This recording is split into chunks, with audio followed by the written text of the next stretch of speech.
Hi dear students, welcome to VMologies and guys, this is your VMM. Now, we have the topic I love you, percentages. One of the most important topic, percentages. So ఇది updated content ముందే చెప్పాను మీకు అందరికీ కూడా. ఈ ఒక్కటి ఉంటే చాలండి, ఇక మీరు ఏ బుక్ రిఫర్ చేయగల తర్వాత నువ్వు ఏ బుక్లో క్వశ్చన్ రీసెర్చ్ చేయగలుగుతావు, నో డౌట్ కాదు. You can solve any book, A book తీసుకోండి, అందులో ఉన్న ప్రతి క్వశ్చన్ కూడా సాల్వ్ చేయగలుగుతారు. ఇప్పుడు చెప్పేది మొత్తం విన్న తర్వాత okay. Topic I love you, percentages. Case 1 is over. ఈ కేస్ 1లో ఏం చేసామంటే మనం పర్సంటేజ్ని ఎలా కనుక్కోవాలో చూస్తాం. కేస్ 1 ఈజ్ ఓవర్, పర్సంటేజ్ ఎలా చేయాలో చూస్తాం ఓకే. నా మూవింగ్ టు కేస్ 2 అలా. ఈ కేస్ 1 ఏంటి, ఈ వాల్యూలో పర్సెంట్ ఎలా చేయాలో చూసాం, వాల్యూలో ఎంత పర్సెంట్ ఎలా చేయాలో ఇది చూసాం. 1 2 జీరోస్ టచ్ చేయడం చూసాం, లేదా ఫ్రాక్షనల్ యూజ్ చేయడం నేర్చుకున్నాం, లేదా అప్రాక్సిమేట్గా ఎలా చేయాలో చూసాం ఎసాను. ఇప్పుడు ఏంటంటే కేస్ 2 ఏంటంటే చూడండి, ఎక్సీస్ ఎగ్జాంపుల్ చెప్తాను చూడండి. 80లో 60% ఎంత చెప్పండి, ఎంత? 40 చేస్తాను ఎలా? 2 జీరోస్ క్యాన్సిల్, మల్టిప్లై అందరూ అయిపోయింది. ఇది కేస్ 1 అండి. కేస్ 2 ఏంటంటే 80 ఇస్తాను, 48 ఇస్తాను, ఈ పర్సెంట్ ఎంత అని అడుగుతా. 80 ఇస్తా, 48 ఇస్తా, ఈ పర్సెంట్ ఎంత అని అడుగుతా. అది case 2. This is clear. Percent ఎంత అని అడుగుతా. This is my case 2 all of you. Percent ఎంత అని అడగడం case 2. Let's frame the question for this. X is what percentage of Y,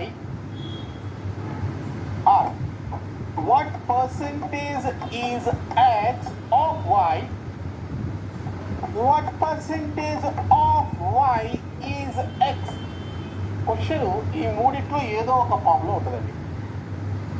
X is what percent of Y, what percent is X of Y, what percent of Y is X. Okay, ఈ మూడిట్లో ఏదో ఒక ఫార్మాట్లో ఉంటుంది question. దీన్ని ఎలా గుర్తుపెట్టుకోవాలి answer? What answer ఎలా కుదిరికి X/Y into 100 ఇది ఆన్సర్.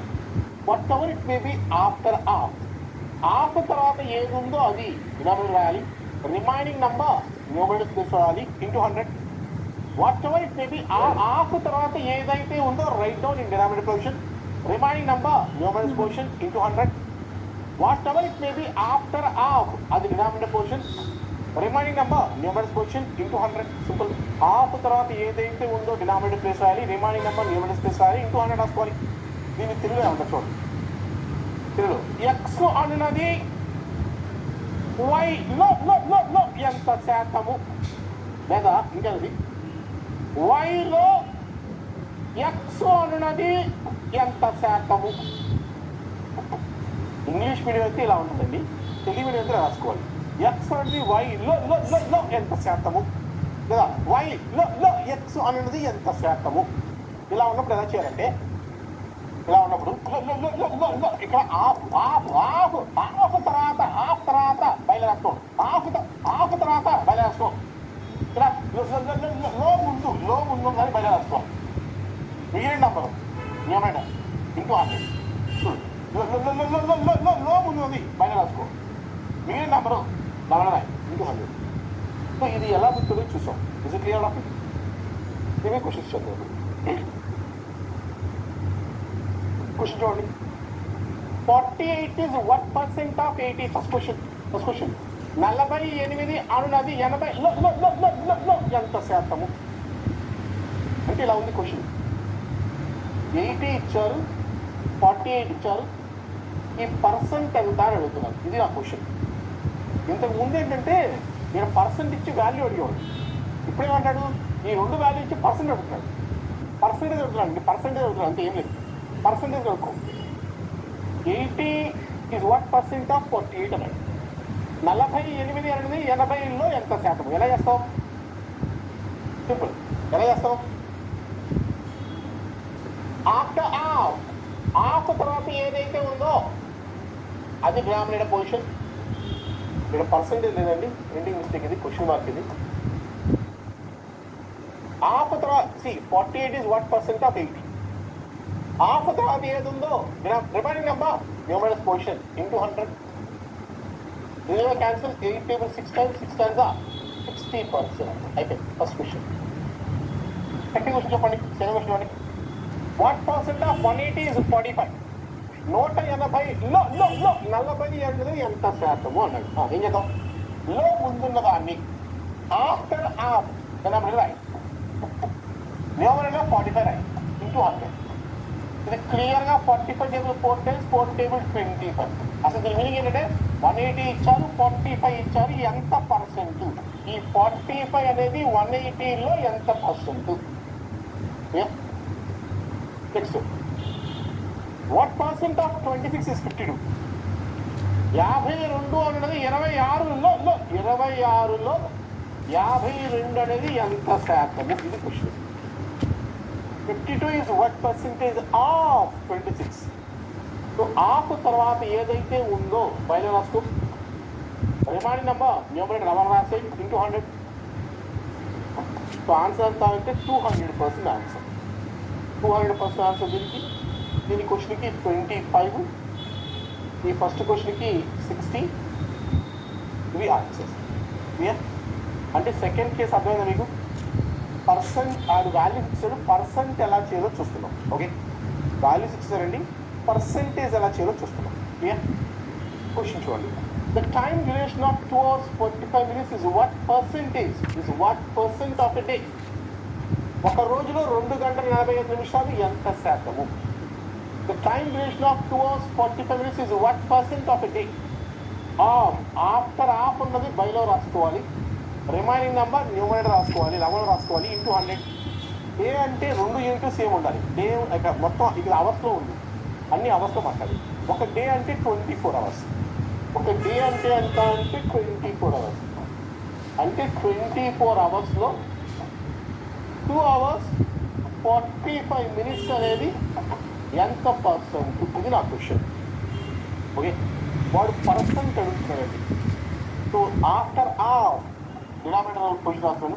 2 hours 40 minutes అవర్స్లో మాత్రం 2, ఇది మీ అవర్స్లో మాత్రం 45/60 11/4 ఇంటూ 100 ఉంది ఇక్కడ. నేను 4 టేబుల్ దీంట్లో 25 times కట్ చేశాను. ఎంత వస్తుంది? 25 into 11/24. So this you can write as 11 into 25 రాస్తాను. 24 + 1 అని రాస్తున్నాను అనుకో. ఈ క్వశ్చన్లో ఇక 24 కట్ అవుతుందండి 1 టైము. 11 into 24/24 అంటే 11 టైమ్. సో 11 అంటే 11. ఇక 1/24 ఉంది అంటే 11/24. ఓకే, సో 11/24 అంటే 11/24 ఫ్రాక్షన్ చేయండి కానీ అది పాయింట్లో ఇచ్చాడు. బైది సింపుల్గా 24 పాయింట్ కూడా 0 వచ్చింది. పాయింట్ కూడా 0 వచ్చింది. 24 టేబుల్స్ అంటే 5 times అయితే ఎక్కువైపోయింది, 4 times. సో 11.4లో ఉండాలి ఆన్సర్. 11.4 అంటే ఆప్షన్ 1లో ఆన్సర్. ఆప్షన్ 1 అనేది ఆన్సర్. క్లియర్? మరి ఫ్రెండ్స్ అబ్జర్వ్, ఇక్కడ క్యాలిక్యులేషన్ వస్తే చూడండి. ఇక్కడ 25 into 11 కదా, వినేస్తా అంటే 25 into 11 కదా, బైలో 24 కదా. సో 24 + 1 into 11 రాస్తున్నా. ఓకే, బైలో 24. సో 24 into 11/24 ఎంత అంటే 24 కట్ అయిపోయింది. కట్ అయిపోతే ఇక 11 1 into 11/24 అంటే 1/11 మిగిలింది. 24 కట్ అయితే 1 11 11 11 into 11 11/24. So answer 11/24. అదే మిక్స్డ్ ఫ్రాక్షన్ ఇస్తే డైరెక్ట్ వచ్చింది ఆన్సర్. ఇప్పుడు మీకు చాలా మంది ఇది మల్టిప్లై చేస్తూ ఉంటారు, చేయకండి, ఇలా డివైడ్ చేసుకుంటే ఈజీ అవుతుంది. ఓకే, సో కేస్ 2 ఒక చిన్న ఎగ్జాంపుల్ పెడతానండి, ఇంకో ఎగ్జాంపుల్ పెడతాను case 2. Okay, I ask you one more question. Let's take ఈ క్వాలిఫికేషన్ ఏంటి? ఇంటర్మీడియట్ పోయి డిగ్రీయో బీటెక్కో ఇప్పుడు ప్రజెంట్ ఇంటర్మీడియట్ ఎగ్జామ్ చదువుతున్నాయి. సో ఏదో ఒక ఎగ్జాంపుల్ తీసుకుంటాను. ఇంటర్మీడియట్ తీసుకున్నాం example, first year second year. Intermediate ఎప్పుడో అయిపోయింది కదా. ఇంటర్మీడియట్ ఫస్ట్ ఇయర్లో ఎన్ని మార్క్స్ కనెక్ట్ చేశారు exam? Intermediate first year 600 marks exam conduct చేశారు ఇంటర్మీడియట్ ఫస్ట్ ఇయర్.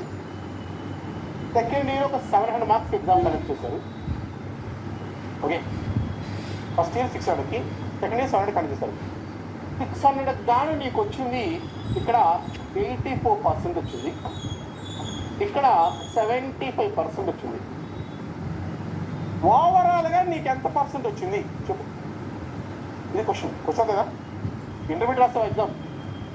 ఇంటర్మీడియట్లో ఫస్ట్ ఇయర్కి 6 మార్క్స్ ఎగ్జామ్ అనేది చేస్తే నీకు వచ్చింది 84% వచ్చింది ఫస్ట్ ఇయర్లో. బాగా చదివావు కొంచెం 10th క్లాస్ చెప్పడం వచ్చుగా బాగా చదివచ్చు, బాగా చదివావు.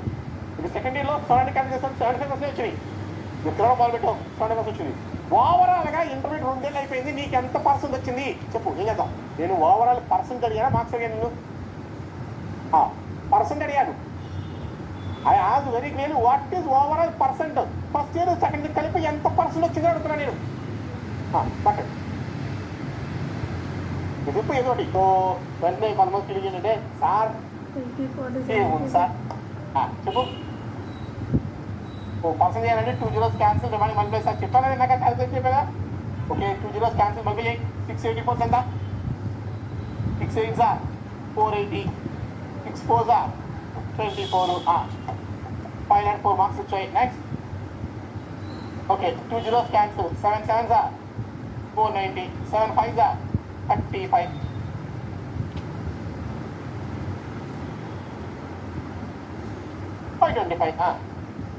రెండింటి యాడ్ చేయాలి ఆపరేషన్ లైన్. 500 యాడ్ చేస్తే 1000 ఒక 29 1029 మార్క్స్ వచ్చాయి. అవుట్ ఆఫ్ 6 7 1300 గాను వచ్చిన మార్క్స్ 1029. ఓవరాల్గా ఎంత మార్క్స్ వచ్చింది? సో 1029 1300 ఇంటూ కట్ చేస్తే 00 కట్ చేసావు 13 టేబుల్ 13 7s 91 11 ఉంది.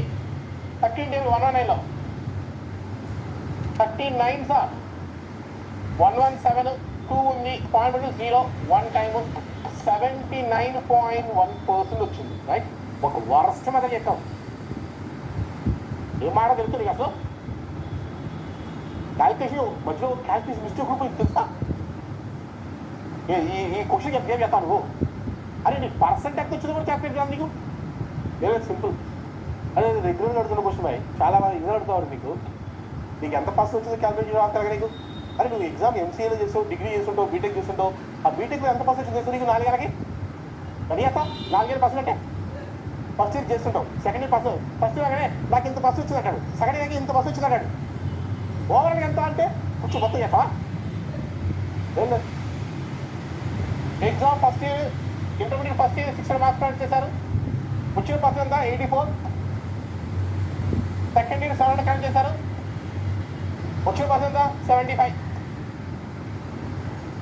ఆ క్వశ్చన్ ఓవరాల్గా ఇంటర్మీడియట్లో ఎంత పర్సెంట్ వచ్చింది? ఓవరాల్గా ఇంటర్మీడియట్లో ఎంత పర్సెంట్ వచ్చింది? My question. రైట్. రేషియో చూస్తే ఇక్కడ క్లియర్గా 6:7 రేషియో చూస్తే ఎగ్జామ్ కండక్టెడ్ ఫర్ 6:7 రేషియోలో ఉంది. రైట్. ఇక్కడ 6 పార్ట్స్, ఇక్కడ 7 పార్ట్స్. ఇక్కడ 84% వచ్చింది, ఇక్కడ 75 వచ్చింది. సార్ అంటే ఇక్కడ ఎక్స్ట్రా సపోజ్ 75 అండి, ఇది కూడా 75 అయితే ఓవరాల్గా ఇక్కడ 75 ఇక్కడ 75 ఎంత వచ్చింది? 75% అయిపోయింది. ఇక్కడ 75 ఇక్కడ 75 ఓవరాల్ 75 అంటే అయిపోయింది. కానీ ఇక్కడ 75 కాదు కదా, ఎక్స్ట్రా ఉంది. ఎక్స్ట్రా ఎంత ఉంది? ఇక్కడ 75% వచ్చిందండి ఫస్ట్ ఇయర్లో. సెకండ్ ఇయర్ కూడా 75 వచ్చింది ఓవరాల్గా. అది first year 75, second year 75, overall కూడా 75 అయింది. First year 75, second year 75, overall 75 అయింది. ఫస్ట్ ఇయర్ 84 ఉంది. ఎంత ఎక్స్ట్రా ఉంది? 9% ఎక్స్ట్రా ఉంది. Okay 9% extra. సో ఓవరాల్గా ఈ 75 కామన్ ఉందండి. 75% common plus 6 9s 6 9s 54 by మొత్తం ఎన్ని మార్క్స్కి? 13 అయిపోయింది. సో 13 టేబుల్ 13 4s 52 పోతే 2 ఉంది. 0 13 1 time. So 75 + 4.1 so 79.1% same answer. అలాగా అసలు ఇక్కడ క్యాల్కులేట్ పడేయమ్మా. ఇక్కడ ఎంత ఈ పర్సెంట్ మార్క్స్లో చేస్తావు, ఆ బై చేస్తావు, ఏం మాట్లాడదో తెలుస్తుంది నీకు అసలు. ఎంత ఈజీ అయిపోయింది అక్కడ, ఎంత సింపుల్గా ఉంది అక్కడ. అది గట్టిగా అలా నువ్వు ఓవరాల్గా ఎంత ఫస్ట్ వచ్చిందంటే ఇలా చేసుకోవాలి. ఇప్పుడు నీ మైండ్కి ఏమైనా చేసింది? మళ్ళీ గ్రాఫ్తో కూర్చున్నావు. ఇప్పుడు నెక్స్ట్ ఆలోచించాలి నీ మైండ్. ఆలోచించు, ఆలోచించా. ఏం ఆలోచించింది నీ మైండ్ ఇప్పుడు? ఓవరాల్ పర్సెంట్ అడిగాను. Overall marks. ఇంకేవా ఇది అర్థమైంది నీకు? అలా కదా, అర్థమైంది. Okay, very good. నెక్స్ట్ నీ మైండ్ ఆలోచిస్తుంది. ఇక్కడ 2% ఇచ్చాడు, 2 first year second year overall అడిగాడు. ఇప్పుడు నెక్స్ట్ నీ మైండ్ ఏమన్నది? పర్సెంట్ లేకుండా ఏంది మార్క్స్ ఇస్తా ఫిక్స్ చేసేవాడినేమో. పర్సెంట్ అడిగే ఓవరాల్ పర్సెంట్ అడిగాను. నువ్వు నెక్స్ట్ ఏనా అంటే సార్ మరి ఎంసీఏ 3 ఏళ్ళు ఉంది సార్, లేకపోతే నా బీటెక్ 4 ఏళ్ళు ఉంది sir, first year second year third year fourth year మరి 4 years ఇస్తే అడిగేస్తావు సార్ పర్సెంటేజ్. ఆ థాట్ వచ్చిన వీడు ఆ 2 నెలలతో అడిగాను చేసావు. ఇప్పుడు 3 ఎత్తాను చెయ్యి. నీకు ఆ మైండ్లో థాట్ రావాలి. ఇప్పుడు 2 నెలలు ఉన్నాయి సార్, ఇది 75 ఇస్తుంది, ఇది 75కి ఎంత ఎక్స్ట్రా ఉంది, దాంతో 2 years బై చేసే మొత్తం థాట్ అయిపోయింది. నీకు వెన్న ఏడా థాటు? 3 years ఉంటే ఒకసారి చెప్పు ఒకసారి, 4 years ఉంటే 10 years చూద్దాం ఒకసారి. ఆ థాట్ రాకుండా కూర్చొని రాస్తా వచ్చిన ఓవరాల్ పర్సెంట్, నీ MCA percent, degree percent, BTech percent చేసేవాడు కదా. ఎలా చేసావు నువ్వు పర్సెంటేజ్? ఇంట్లో ఫస్ట్ ఇయర్ అవ్వగానే అడుగుతావు ఎంత పర్సెంట్ వచ్చింది చెప్తావు, సెకండ్ ఇయర్ అవగానే పర్సెంటేజ్ చెప్తావు, థర్డ్ ఇయర్ అవగానే పర్సెంటేజ్ చెప్తావు, ఆ ఫోర్త్ ఇయర్ అయిన తర్వాత పర్సెంట్ చెప్తావు. నువ్వు ఓవరాల్ ఎంత అంటే ఏం చేస్తావు? చెప్తావు అది చెప్పాలి. ఇంట్లో ఓవరాల్ పర్సెంట్ అది అడగాలి, అడుగుతున్నావు అదే. అలా కేస్ 1 అయిపోయింది, కేస్ 2 అయిపోయింది. We're moving to case 3. We're moving to case 3.